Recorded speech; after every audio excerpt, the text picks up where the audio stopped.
بسم اللہ الرحمن الرحیم الحمد للہ وکفی وسلام علی عبادہ الذین اصطفی اما بعد فاعوذ باللہ من الشیطان الرجیم بسم اللہ الرحمن الرحیم فإذا قضیت الصلاة فانتشروا فی الأرض وابتغوا من فضل اللہ واذکروا اللہ کثیرا لعلکم تفلحون۔ صدق اللہ العظیم۔ ابھی جو آیت کریمہ تلاوت کی ہے اس کے اندر اللہ تبارک و تعالی یہ بات ارشاد فرماتا ہے کہ جب تم نماز ادا کر چکو تو زمین میں پھیل جاؤ۔ فَإِذَا قُضِيَتِ الصَّلَاةُ فَانتَشِرُوا فِي الْأَرْضِ وَابْتَغُوا مِن فَضْلِ اللَّهِ، اور اللہ کے فضل کو تلاش کرو۔ یہاں مفسرین نے فضل کی جو تفسیر بیان کی ہے وہ رزق سے بیان کی ہے، یعنی تم زمین میں پھیلنے کے بعد میں اپنی روزی کو تلاش کرو، حلال روزی کماؤ۔ وَاذْكُرُوا اللَّهَ كَثِيرًا لَعَلَّكُمْ تُفْلِحُونَ، اور تم اللہ کا ذکر کرو بہت زیادہ تاکہ تم کامیاب ہو جاؤ، فلاح پا جاؤ۔ آج یہ آیت کریمہ اس وجہ سے پڑھی ہے کیونکہ ہمارے بہت سے بھائی یہ کہتے بھی ہیں اور سوال بھی کرتے ہیں کہ جب ہم دین سے جڑ جائیں گے تو ہم بہت سی چیزوں کے پابند ہو جائیں گے۔ ان کی طرف سے یہ بات کہی جاتی ہے کہ جب دین پر چلنے لگیں تو پھر دنیا نہیں کما سکتے، روزی کمانے کا موقع نہیں مل سکتا۔ حالانکہ یہ بات بے بنیاد ہے اور ایک طرح سے دین پر الزام ہے، اس لیے کہ اللہ تبارک و تعالی نے روزی کمانے سے منع نہیں فرمایا، بلکہ روزی کمانا اور کسب حلال کا اللہ تبارک و تعالی نے حکم دیا ہے، جیسا کہ اس آیت کریمہ کے اندر بیان کیا گیا۔ اسی طرح اللہ کے نبی صلی اللہ علیہ وسلم نے بھی اس شخص کی تعریف کی ہے جو حلال روزی کماتا ہے، اپنی محنت سے کماتا ہے اور اپنی روزی حاصل کرنے کے بعد سکون کی زندگی گزارتا ہے۔ اللہ کے نبی صلی اللہ علیہ وسلم نے ایک جگہ یہ بات ارشاد فرمائی کہ المؤمن القوی خیر من المؤمن الضعیف، کہ طاقتور مومن کمزور مومن سے زیادہ بہتر ہے، خواہ وہ جسمانی طاقت کے اعتبار سے قوی ہو یا مالی اعتبار سے قوی ہو۔ اس لیے کہ جب جسمانی اعتبار سے مضبوط اور طاقتور ہوگا تو دین کے کاموں کو بھی وہ صحیح طریقے پر انجام دے گا، اور جب مالی اعتبار سے طاقتور ہوگا تو پھر وہ اللہ کے احکام کو پورا کرنے میں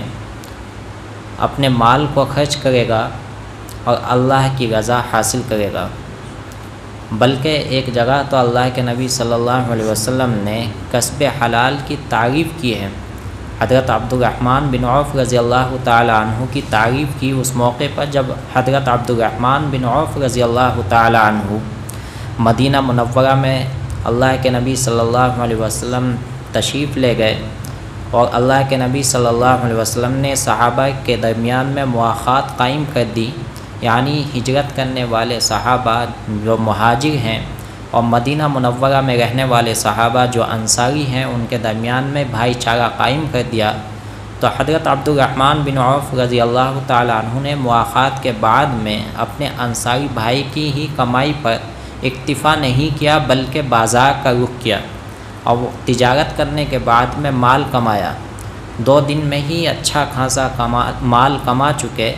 تو اللہ کے نبی صلی اللہ علیہ وسلم کو جب معلوم ہوا تو اللہ کے نبی صلی اللہ علیہ وسلم نے حضرت عبد الرحمن بن عوف رضی اللہ تعالی عنہ کی تعریف کی۔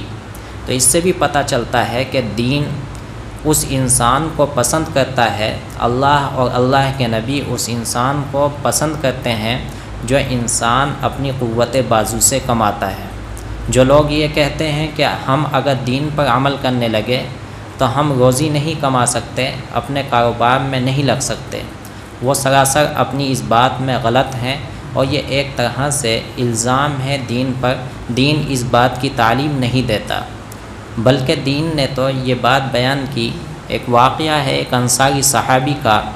کہ وہ اللہ کے رسول صلی اللہ علیہ وسلم کی خدمت میں حاضر ہوئے اور سوال کیا کہ یا رسول اللہ، میرے پاس کچھ بھی نہیں ہے، میں بھوکا پیاسا ہوں، میری مدد کی جائے۔ اللہ کے نبی صلی اللہ علیہ وسلم نے فرمایا کہ کیا تمہارے پاس کچھ بھی نہیں؟ کہا کہ نہیں، میرے پاس کوئی مال نہیں ہے۔ اللہ کے رسول صلی اللہ علیہ وسلم نے فرمایا کیا گھر کے اندر کوئی چیز نہیں؟ تو اللہ کے نبی صلی اللہ علیہ وسلم سے جواباً عرض کیا کہ میرے گھر میں صرف ایک ٹاٹ ہے جس کو ہم بچھا لیتے ہیں اور کچھ حصہ اوڑھ لیتے ہیں، اور ایک پیالہ ہے جس سے ہم پانی پی لیتے ہیں، اس میں ہی کھانا پینا کرتے ہیں۔ تو اللہ کے نبی صلی اللہ علیہ وسلم نے ارشاد فرمایا کہ وہ دونوں چیزیں یہاں لے کر آؤ۔ تو وہ صحابی جاتے ہیں اور وہ دونوں چیزیں لے کر آتے ہیں۔ اللہ کے نبی صلی اللہ علیہ وسلم اپنے ہاتھ میں وہ دونوں چیزیں لے کر فرماتے ہیں کہ ان دونوں چیزوں کو کون خریدتا ہے اور کتنے میں خریدتا ہے؟ ایک صحابی کھڑے ہوئے اور کہا کہ یا رسول اللہ، 1 درہم میں میں خریدتا ہوں۔ تو اللہ کے نبی صلی اللہ علیہ وسلم نے فرمایا کہ ان سے زیادہ کون دیتا ہے؟ تو دوسرے صحابی نے فرمایا کہ 2 درہم میں دیتا ہوں۔ اللہ کے نبی صلی اللہ علیہ وسلم نے وہ دونوں چیزیں 2 درہم میں ان صحابی کے ہاتھ بیچ دیں۔ پھر ان صحابی سے جن کی وہ مال تھا، اللہ کے رسول صلی اللہ علیہ وسلم نے فرمایا کہ جاؤ 1 درہم کا گھر کے لیے آٹا سامان لے آؤ اور دوسرے درہم کی 1 کلہاڑی لے آؤ۔ تو اللہ کے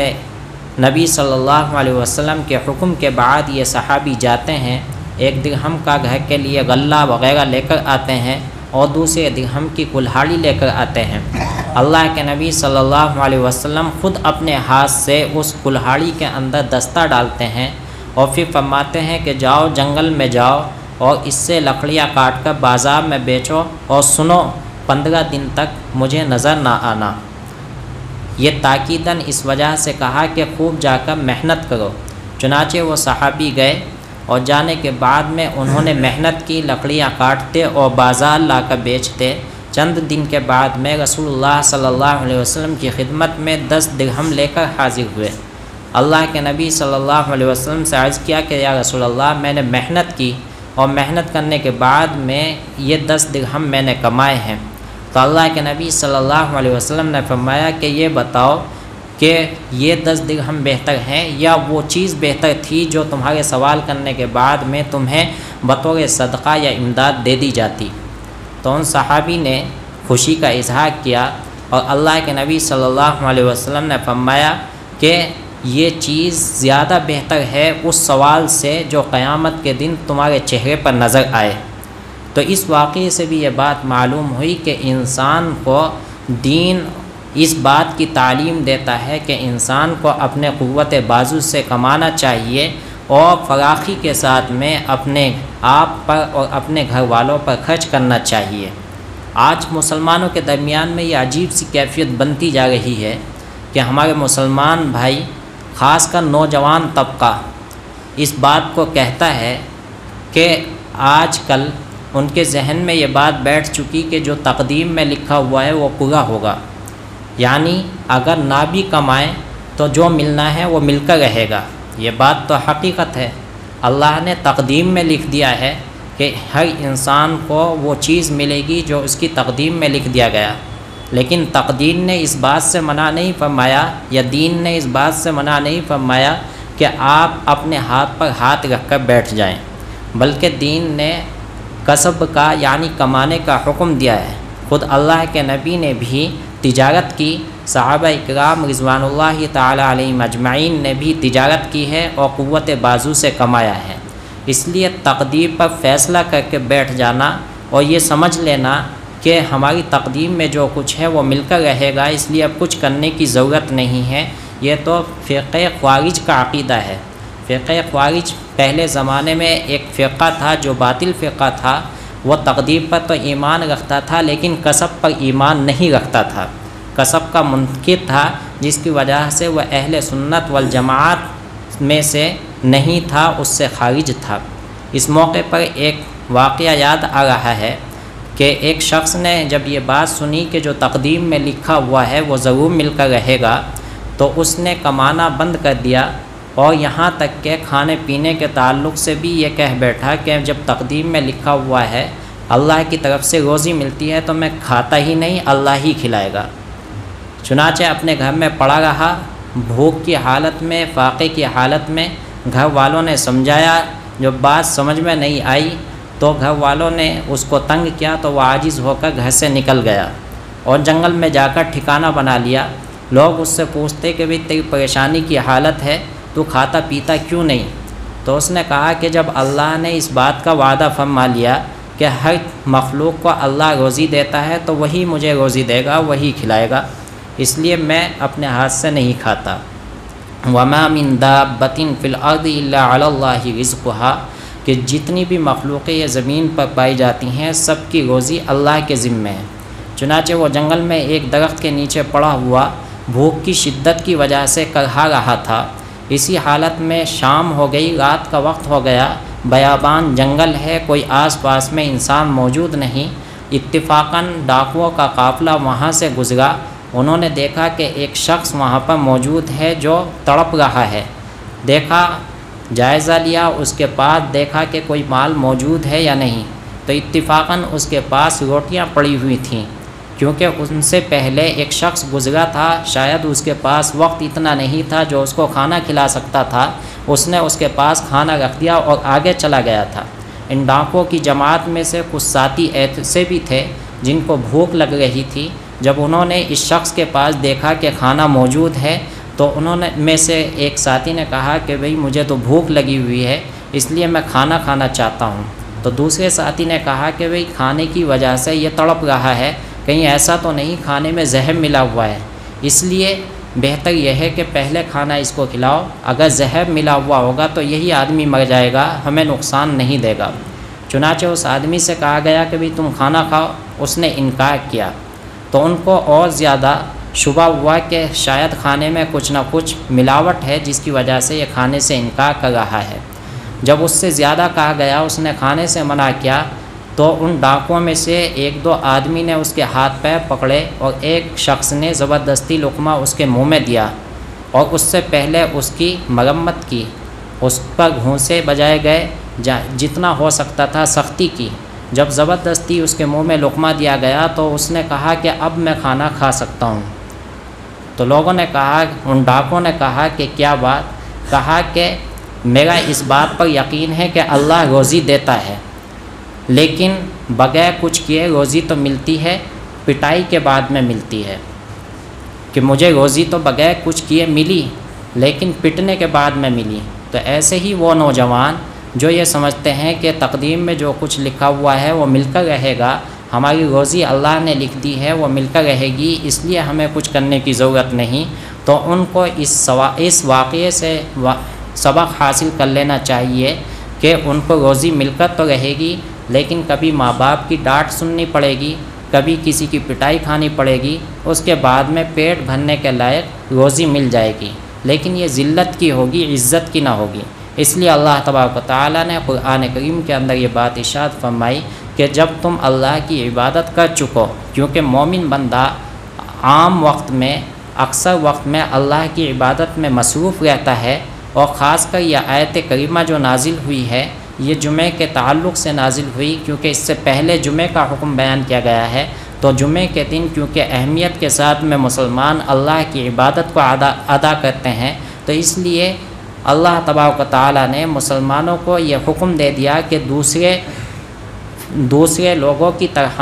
یہودیوں نصرانیوں کی طرح تم چھٹی میں مشغول نہ ہو جانا، کہ جس طرح سے وہ اپنے تہوار کے دن کو، اپنے ہفتے کی عید کو پورا دن چھٹی کا دن بناتے ہیں اور وہ کاروبار کو بند کرتے ہیں، ایسے ہی آپ لوگوں کے لیے جمعے کا دن بھی یہ پورا دن چھٹی منانے کا نہیں، کہ اپنی جب جمعے کی نماز ادا کر چکو تو اب باقی دن میں فَإِذَا قُضِيَتِ الصَّلَاةُ فَانتَشِرُوا فِي الْأَرْضِ، کہ جب تم نماز ادا کر چکو تو تم زمین کے اندر پھیل جاؤ، وَابْتَغُوا مِن فَضْلِ اللَّهِ، اور اللہ کے فضل کو، یعنی اللہ نے جو حلال روزیاں تمہارے لیے جاری کی ہیں ان کو تلاش کرو، ان کو کماؤ۔ وَاذْكُرُوا اللَّهَ كَثِيرًا لَعَلَّكُمْ تُفْلِحُونَ، اور سنو روزی کمانے میں تم اتنے غافل نہ ہو جانا کہ اللہ تبارک و تعالیٰ کو بھول بیٹھو، بلکہ روزی کماتے ہوئے بھی اللہ کا ذکر کرتے رہو۔ سبحان اللہ، الحمدللہ، اللہ اکبر، یہ کلمات اپنی زبان پر جاری رکھو۔ کیوں؟ اس لیے کہ جب تم دنیا کماؤ گے، کسب میں لگ جاؤ گے، حلال روزی کماؤ گے، تو ہو سکتا ہے اللہ کی یاد سے غافل ہو جاؤ۔ اس لیے اللہ تبارک و تعالیٰ نے یہاں پر اپنے ذکر سے بھی تنبیہ فرما دی کہ میرا ذکر کرتے رہنا، اللہ کو یاد کرتے رہنا، اس لیے کہ اس میں تمہارا ہی فائدہ ہے۔ لعلکم تفلحون، امید ہے کہ تم کامیاب ہو جاؤ گے۔ اللہ تبارک و تعالیٰ سے دعا کیجئے کہ اللہ تبارک و تعالیٰ ہمیں حلال روزی کمانے کی اور قوی مومن بننے کی توفیق عطا فرمائے۔ وآخر دعوانا الحمدللہ رب العالمین۔